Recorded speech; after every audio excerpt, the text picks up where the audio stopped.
Welcome to the Rock Solid Families Podcast. I am Linda Hutchinson here with my husband, Merrill. How are you, honey? A little bit better now. I'm having a hard time we get our act together. I'm figuring out what week it is. Christmas is coming. I know that. It is. Well, that's good. It's coming. That's good. We're in December as we're recording anyway. Yes. Yeah. So how are you doing? I know that the days are limited of what's how many days I've got left. Yeah. How many shopping days I've got left. I actually was on my Amazon cart the other day, and it was saying you can get this still before Christmas, but hurry. And I'm like, oh my gosh, like that's scary to me. Days are counting down. I'm so used to Prime. When do I get my list from you? My Rambo list. Oh, the things that you got to go out. Yeah, like the day or two before. Where you know, Amazon's kind of helped that. Like, I feel unemployed. It's like buy now, 2-day ship, kind of thing. So, you're right. It used to be really important. You it used to be valuable, but now Christmas not so much. Eve, I would give Merle that list of the people I can't figure out. And say, please go get something. Just go figure out. Because I don't have to worry about sales or anything. Linda always worries about sales, and I'm like, no, like I'm just going to go buy it and be done with it. Yeah. And so, but yeah, so gift cards have kind of helped, but I just don't like gift cards because it's like it feels so. Isn't it a great Christmas when you exchange gift cards with people? Here's your $50 Outback, and here's your $50 O'Charlie's. And we're talking about this is part 2 of our question series, and this one is focusing on parenting. Mm-hmm. And so I think about parenting and the parents out there who are starting to panic, like I don't know what my child wants, or I can't afford what they're asking for, or I don't feel like I've got enough for them, or, and so I totally can relate to those parents out there who are feeling the crunch. Now, you don't quite feel the crunch of Christmas. I don't. I last year's show, we talked about that, and I totally confessed, and because I would do what your dad does. I'd pull out a checkbook, I'd write some checks and say, enjoy. Yeah, because you don't wrap one present, you don't buy one thing, you don't even cook the turkeys. Oh, you do slice the turkeys. I slice the turkey. Now, so before you all think really bad of me, it's not because I don't offer. I always say, do you need me to do anything? But when do you offer? Like the 24th? No, I offer anytime at all. Okay. Yeah. So anyway, we're focusing on some questions that you have as parents, working on just some of those parenting struggles.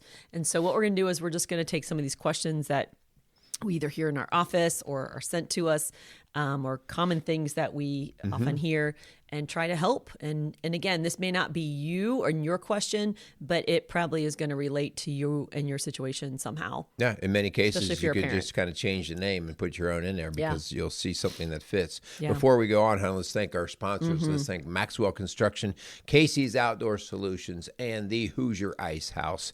So we want to thank these guys for sponsoring our show. We also want to thank you guys for listening to our show, sharing our show. That's as much of an important factor for us as anything, that the shows are getting shared. And, as we've said before, it's on a regular basis that people come into us and say, hey, I was listening to your show about such and such a topic, and the teaching tool that it is really, to us, really valuable. So, although we're going to have to come up with some new stories, because we mentioned the blue pants fight last week, and I was with a client, and he listens to our podcast, and he's like, yeah, I've heard that fight many times. Yeah. So I'm sorry. So, but the problem with that is they're advocating for us to fight more or differently. Yeah. So I was like, well. Anyway, I'm going to give you the first question because you are the elementary school counselor. Okay. And so this is a question about an 8-year-old son who has always been a good student, but lately he's dreading homework. And so what grade is 8-year-old? Second grade? Mm-hmm. He's getting frustrated easily, and he often starts arguing with me about homework. How can I help him develop a positive attitude towards school?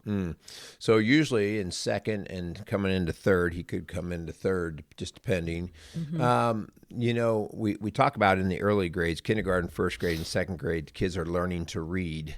And then there starts to be a transition there that they actually read to learn. And so just depending on the setup there, homework starts to get a little bit harder. Like teachers will say, in my own little words, I'll say, figure it out, right? Versus always being spoon-fed. So it can get a little bit harder in that way. Having to read the instructions yourself and figure those out. Those kind of things start to make it a little bit more difficult. I think it's important that we start this off right from the beginning, that we set the kids up for success, but we don't hold their hand through every step of it. So that they can, we talk about the idea of how kids get strong and they get self-esteem. The kids have to see themselves having some success. Yeah. And without you being there right next to them on every question and really kind of holding their hand. And we just have to admit it. More often than not, we provide the answers, right? So, but anyway, I think when it starts to get a little bit hard, it's time to start to break it down. Chances are your kid's getting overwhelmed because maybe it's not just, hey, read your 10 minutes every night and you're done. And, now we're maybe starting to get a half hour, 20 minutes to a half hour homework. Hopefully not too much more than that at 8 years old. But you might have to break it down. You might have to say, hey, listen, bud, I know it looks like you got a lot there. How about let's work for 10 minutes and take a little breather. I'll check out what you have, and then we'll come back later and get the final 10 minutes. So it's really about them not getting overwhelmed, like they're never going to finish this. You have to remember, 20 minutes in your mind is nothing. 20 minutes in their mind can seem like that's like 2 cartoons, I mean, so that can seem like a lot. Yeah, good point. Yeah, good job. You got you ready? That right. Yep. I get that one right? Yep. All right. So this is from Dave. He says, our 15-year-old daughter has been acting distant and withdrawn. Boy, we've heard that before, right?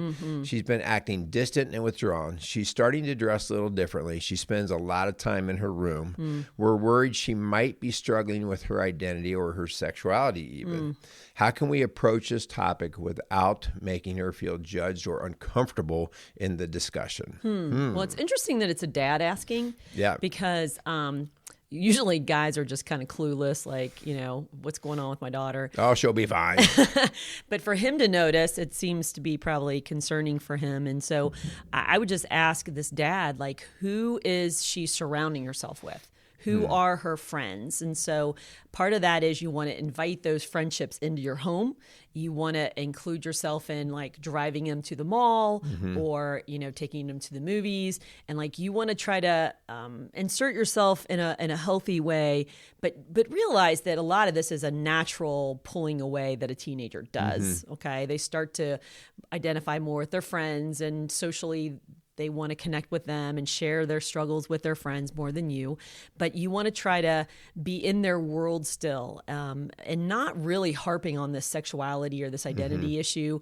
I actually had a client that this was her. And mom brought her into me concerned. And we kind of just walked around that topic and really just dealt with other insecurities she had or stresses she had or feelings of not feeling like she fit in. And really the other stuff kind of took care of itself. But I will say this, and we've seen this before, please do not let them camp out in their room. Their room should be a bedroom. And so do not let that be where they hide all day and all night long. And so please bring them out, whether it be they're helping you cook dinner or setting the table, whether you're asking them to watch a movie with you, because the more you can engage, the more you can have a finger on the pulse about what's going on. And when you just kind of let them just kind of disappear and drift away, you don't know what's going on behind closed doors or with the friends that you don't know. Yeah. So, so you're saying that in like the case you would be talking about that, I'm going to use probably the wrong word, but should we avoid the sexuality conversation with them? Or because you're like saying, well, we'll kind of go around it and it'll work its way out. Is that what you're telling us here? Or I would say don't be a one topic parent. Okay. And that, you can talk sexuality, asking about, they have a boyfriend or that kind of stuff, or how they're feeling about themselves or that kind of things. But more importantly, I see at this age, it's who you're surrounding your daughter with. So do they have a coach? Do they have a teacher? Do they have a youth group leader? Do they belong to Young Life or some other group where they're with young adults who are speaking life into them? Because sometimes if it's just mom or dad, and in this case, it's dad asking this question, so I don't know if mom's even in the picture, who is she identifying herself with? Who is she modeling herself after? Yeah. Man, you think about those times, hon, such a time of confusion. Yes. And that's why, in the school world, you will have people who will quickly latch on to some sort of group, whether it's the jocks or it's the band people or it's the people who are confused on gender or whatever, but they'll attach to something as a means, a way to connect. So the confusion can be pretty high there. So if you have your finger on the pulse of her friends, then you can kind of assess, are there other girls that are dressing different and kind of looking like they are confused or struggling with that, so you could kind of have a better sense of that, or is this just a phase that she's going in where she's pulling away from you? So keep your finger on the pulse and keep connected with her in any positive way you can. Yeah, and I would say, hon, especially with the way these guys are getting hit by a lot of world messaging, that if you feel as a parent, I just don't know what to do in this, then seek some help. Right? Maybe get some guidance. And we're going to advocate for some, because we're faith-based in what we do. We're not going to apologize for that. We're going to advocate for getting some help through either some Christian counseling or family counseling from the church, something to that effect. And that's why we hired an adolescent specialist. Bridget is on our team, and this is really her role, where she can kind of be that bridge between you and mom and dad, or her and mom and dad. And we hired her because she's younger. She's cool. She's cooler. She hasn't been that long since she's been there. She's worked with teenagers before, so it's so needed in our world today. All right, good. You ready? Got that one right. You ready? Yeah. Okay. My ex-wife and I share custody of our 7-year-old daughter, Lily. She's constantly going back and forth between houses and is causing a lot of stress. My ex is often late, dropping off, picking up, and she doesn't always follow the agreed upon parenting plan. How can I minimize the impact it's having on our daughter? Well, let's see that a lot. Let's lay something out from the get-go. A lot of times, hon, I think when people come into us with these, they want us to make it all better. Yeah. And we're going to try to help it make it better than it was. But the fact that there's a breakup, there's a divorce here, it is a reason. Like, that divorce is ugly. It does hurt. And sometimes it stinks that she's got 2 houses. And so some of it, guys, this is why we should do everything we can to avoid these types of things. So with that being said, we still do want to work on this. And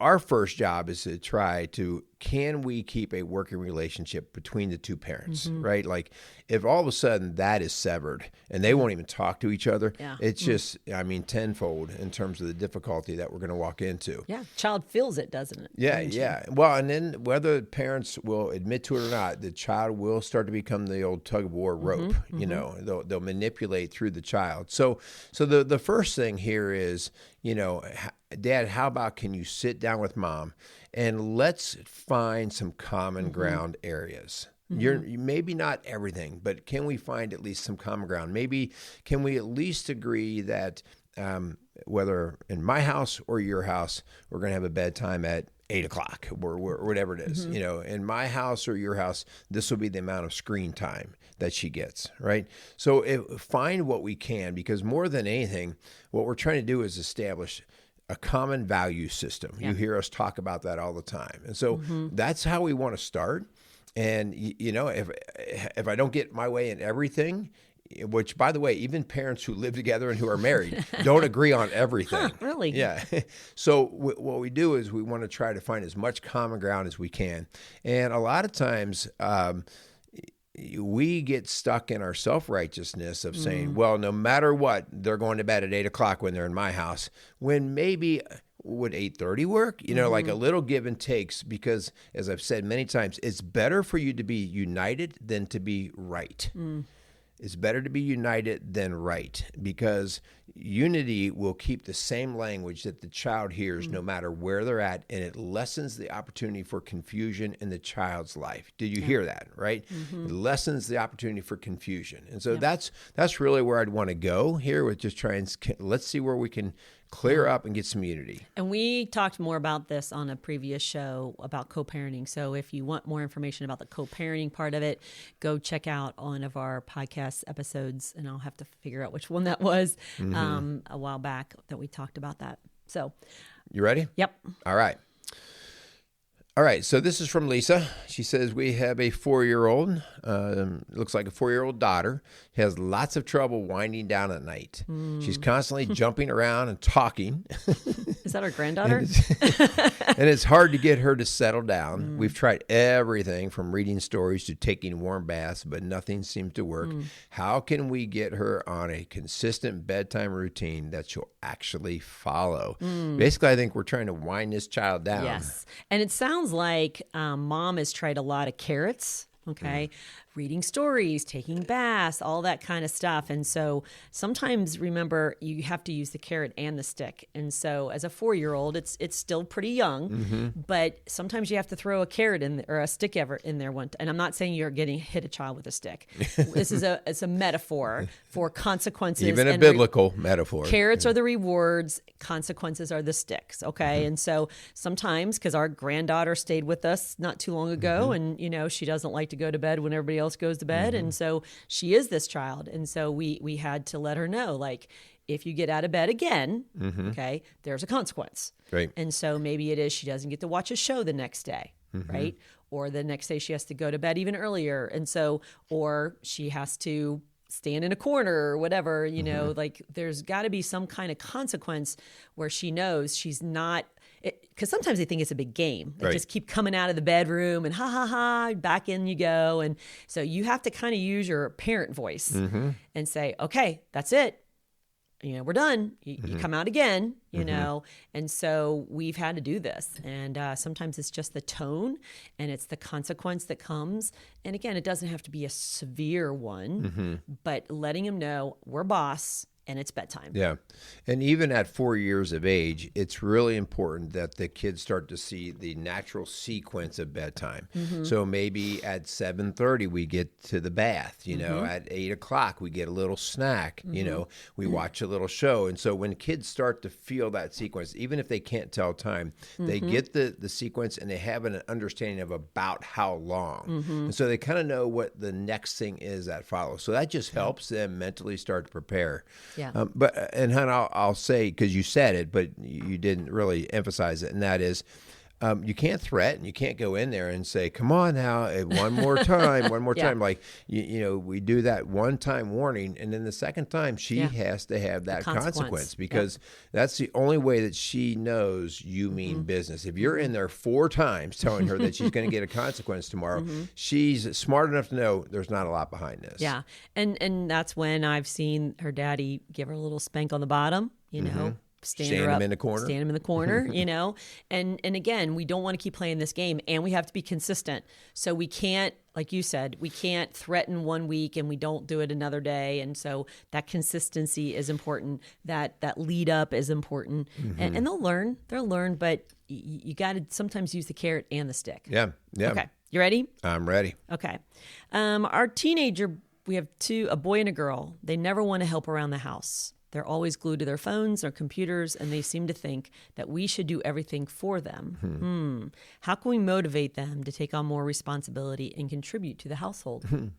It's funny that we have the word motivate. Because I'll go back to your carrot and stick, right? I'll go back to your carrot and stick, and every kid's different. Sometimes you can easily say, "Hey, you get that done, we'll go do something," and that's enough of a carrot to get them out there. But first off, I think it is important that you recognize as a parent that they didn't just start doing this one day. You've kind of groomed them up. This. Yeah, and again, like, don't beat yourself up. We've all done that, and we finally we just got sick of it. We're like, okay, how did we get here? Well, we got ourselves there in most of these cases. So I think it's important that you recognize that you created some habits that are not working very well now. Okay. And like, especially this one here mentions phones and computers. And, when we have the kids who are just mesmerized by their phones and computers, that's on us. We've probably allowed it to be part of our lifestyle in the house. We ourselves are probably modeling that to the kids. And so more than anything, it's time to look in the mirror and look to see how you've added to the problem.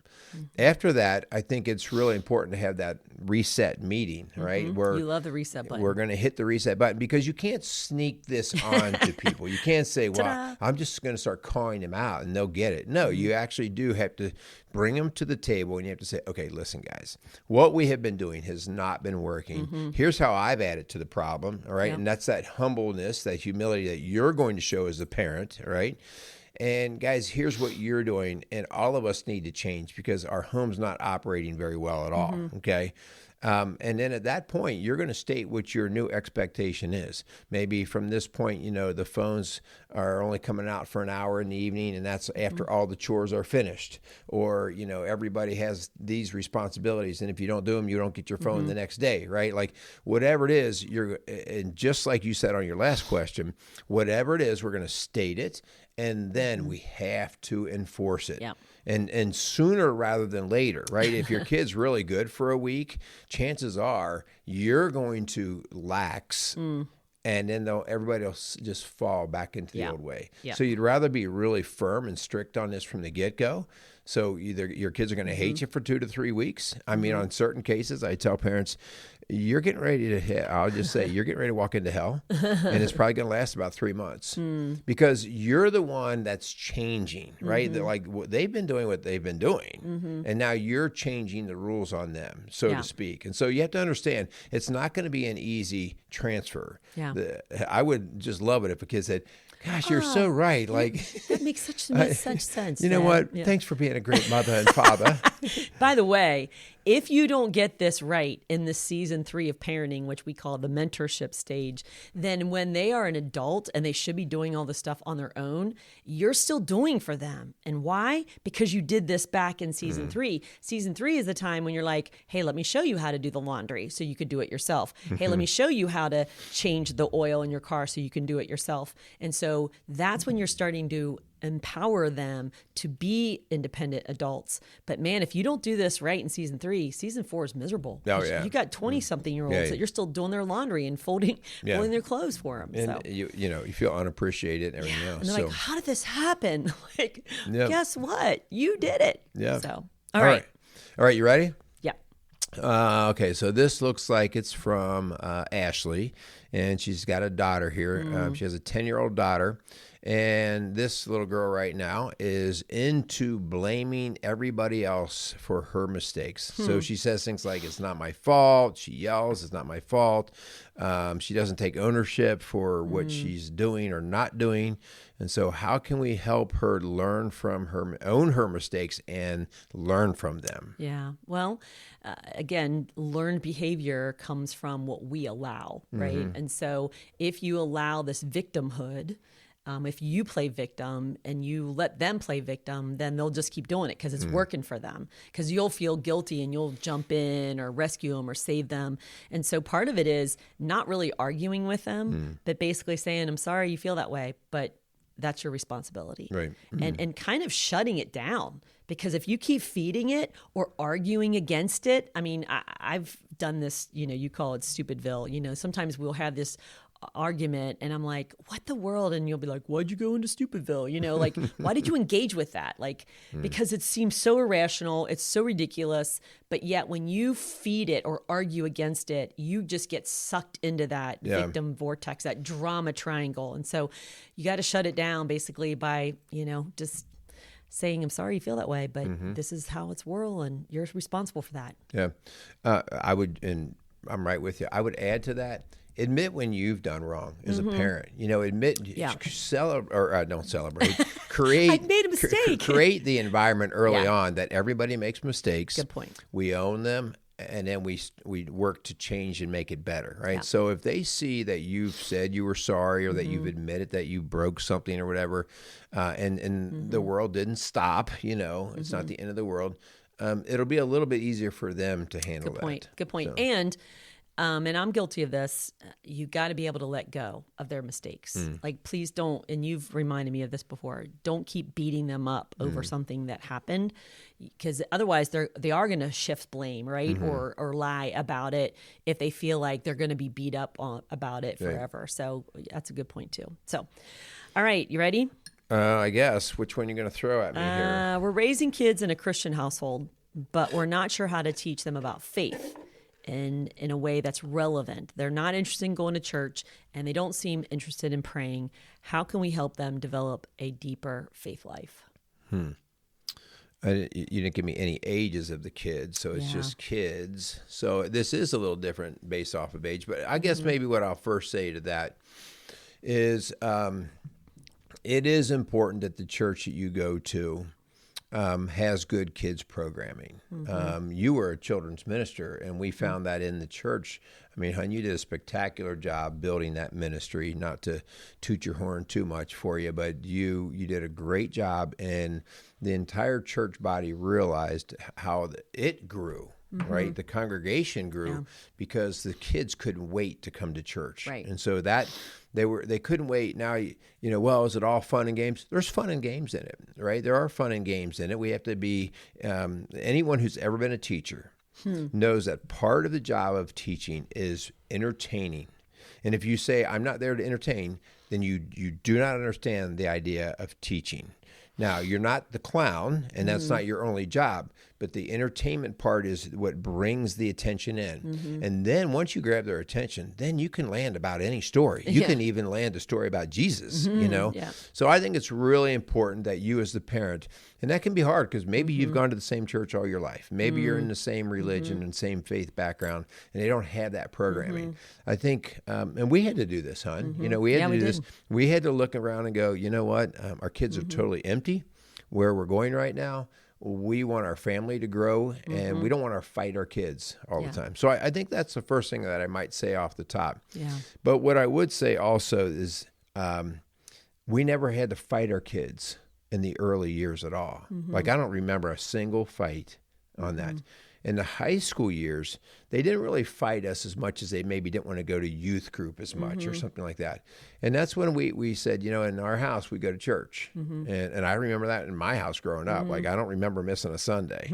And so, you still have you're the authority in the house, and you're setting the standard and expectation. So I would encourage that strongly to say, well, in our house, and you don't start it when they're 16, right? You start it when they're 8, 9, and 10. Tough. You say, well, no matter what, in our house, we go to church. That's really difficult if you go to church off and on, right? You don't make it a priority. Yeah. And so even when we're on vacation, we still try to go to church. We try not to ever skip it because online. The kids, the church is not what made us go to heaven, but it's the habit of importance that you keep. And so the kids start to see that and go, okay. So and again, less fight. When we say church, we are the church. The body of Christ is the church. And so corporate worship is kind of what we're talking about. We see an importance in corporate worship. There are some people who choose to do that just in their home with their family. We see a value in connecting with other believers, other families, other kids, other parents. And so we see a value in that. And if you're only going every once in a while, you're not going to develop relationships. And so I've said this story before, but when our 2 older boys were teenagers, I asked them, if you could not come to mom and dad with something heavy and hard, who would you go to? And the men that they chose, because we have boys, the men that they chose were people from the church that I valued them, and I knew that they would be speaking life into our sons. And so you've got to have those people around you. And so if you don't make it a priority and encourage them, and like you said, make it somewhere where they enjoy going, not just for dodgeball, but that there's other kids and they're active and they're doing things that relate on their level. It does make a difference. And doing it in home too. It's not just going to church once a week.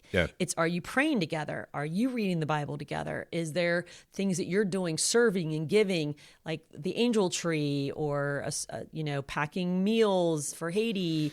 Like, those are things that help us be the church and really bring our faith to life. Yeah. That's good. And,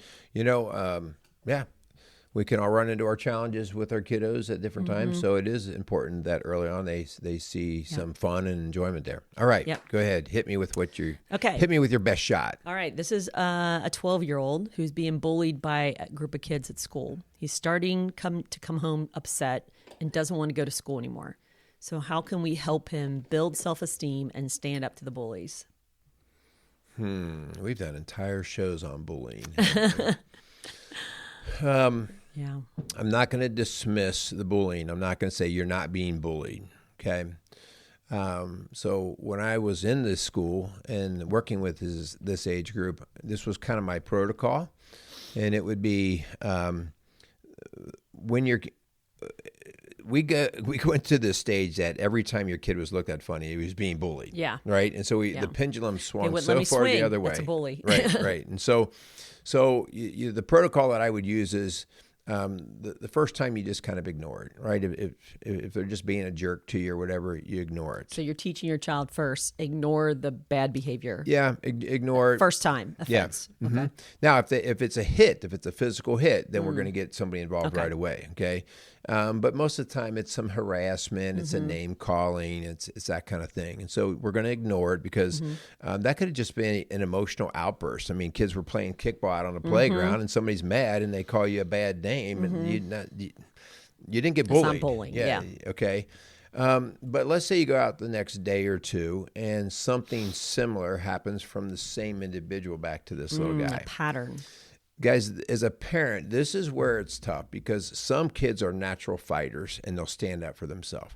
But a lot of kids are not. They're intimidated by the emotion of it. They don't want to get hurt and all of these different things. But this is really where it's important to start to teach your kid to stand up for himself. And I always try to make this as simple as possible, okay? And so literally, guys, this does not have to be you take them to judo class and teach them how to fight. Your first step is to just say to your kid, tell them stop. I mean, you can give them that one word where your kid looks at that kid and says, stop. And as all that is you've put a stake in the ground saying, I've now looked you in the eye and I verbally have addressed the situation because now nobody can say, I didn't know. Yeah. I didn't know I was bullying. Yeah. Right. I didn't know that you didn't like that. I thought you liked that nickname. Yeah. And so really, I mean, if I can get the kid to do more, like stop doing that, it hurts me when you do that or whatever. But I will go as simple as to look them in the eye and say, stop. Right. If that doesn't work, if it happens again, all right, the third time we are getting help. So we're going to go to an authority figure in the school. It could be a teacher, it could be a principal, it could be a counselor. We're going to go and we're going to explain to them what has been going on. All right. I would also encourage parents to have the kid tell them what is going on. So bringing the parent into it in terms of telling them, right? So that's where I would go with this. I am not a big advocate for parents running in right off the bat and rescuing the kid because this is really where your kid starts to find out who they are and they can develop a backbone, stand up for themselves. And he's 12. Yeah. So, like, he's going to be going, if he's not already in middle school, he's going to be going to middle school. And, like, they don't run to mommy and daddy. You want to teach them how to handle it. Ignore it at first, then address it directly. Then if the pattern continues or if it intensifies, then you get some help, right? But, man, you don't want to have them feel like they can't fight their own battles. Yeah. That's really where the bullying has come from, where we're really not teaching resilience and perseverance and how to deal with conflict resolution. Yeah. Right? Yeah. So, and somebody will say, well, what, ultimately, what if my kid gets into a fight? And this was our stance, like it or not. Okay. This is what our stance was: defend yourself. You better not throw the first punch, right? Like, don't start the fight. But if somebody came onto you and they were attacking you, then we would not just say, roll over. We would say, defend yourself. And part of that, and I can't speak for the girl side, but I know in the boy side, part of what builds that self-esteem is just a boy knowing I can do this if I have to. I can stand up for myself. And so that would be our side of that. And There's some of you might say, well, you should just cat fight. Well, those are the worst. Oh, man. That's the only time I ever got punched was between breaking up two girls fighting at the high school, and I was the one that took the sucker punch. Holy cow. Well, again, we have more questions, but we're kind of running out of time. And so if you have a question, if there's something that is really pressing in your home, in your family, as a mom or a dad or, a son or a daughter, please reach out to us. We would love to walk alongside you and help and maybe even put it on the podcast. This is what we're here for. This is what we do every day. Yeah. Right? Yeah, we got more questions, but hey, like you said, if you got more, send them in to us. These are always good to approach. We want to thank our sponsors. Yep. Let's thank Maxwell Construction, Casey's Outdoor Solutions, and the Hoosier Ice House. If we can help you, you can go to our website, rocksolidfamilies.org, or give us a call at 812-576-7625. I think that's about all we got. And as we are wrapping up 2024, we just want to thank you for your support of Rock Solid Families and the Rock Solid Families podcast. We have hundreds of families and businesses and nonprofits that walk alongside us. And if that's you, if you would be willing and interested to partnering with us, we have got some really cool things happening in 2025. We cannot wait for it to get started.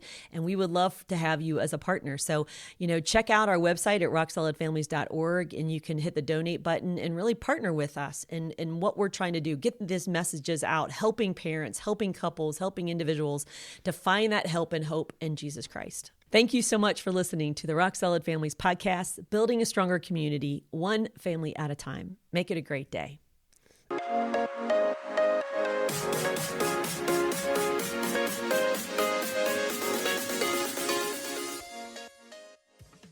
Rock Solid Families wants to thank Casey's Outdoor Solutions for sponsoring the Rock Solid Families podcast. Casey's has grown to be one of the largest and most unique garden centers and gift shops in the Cincinnati tri-state area. Whether you are looking to take on that next landscape project or simply add a little home decor to your house, Casey's has you covered. Located at 21481 State Line Road, Lawrenceburg, Indiana. Call them today at 812-537-3800. Let Casey's help you add beauty to your home.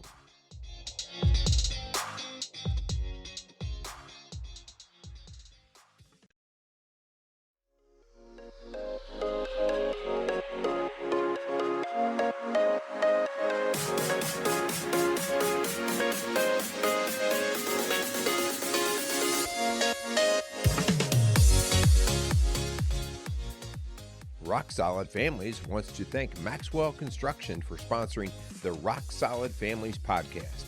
For over 30 years, Maxwell Construction has been a leader in turning dreams into realities, building schools, banks, restaurants, and many other commercial and public facilities. Maxwell Construction has made it their priority to not just build buildings, but to build into their community.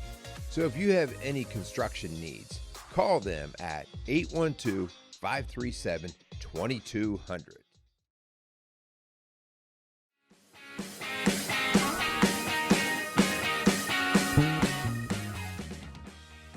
Rock Solid Families would like to thank Hoosier Ice House for being a proud sponsor of the Rock Solid Families podcast. In the heart of historic Lawrenceburg, Indiana, the Ice House is at the corner of Vine and High Streets. The historic building evokes a feeling of comfort with spacious indoor and outdoor dining, a large bar, and comfortable dining areas. Large enough to host parties, yet intimate enough to feel like your favorite neighborhood restaurant. So thank you again for the Hoosier Ice House for sponsoring the Rock Solid Families podcast.